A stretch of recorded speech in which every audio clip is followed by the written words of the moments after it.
Nakilala na nga natin ang latest evictee sa Pinoy Big Brother Gen 11.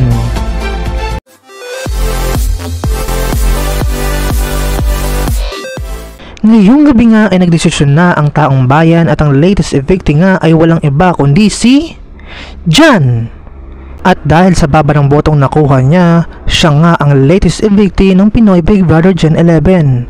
At dahil dito tuloy na nga niyang nilisan ang bahay ni Kuya.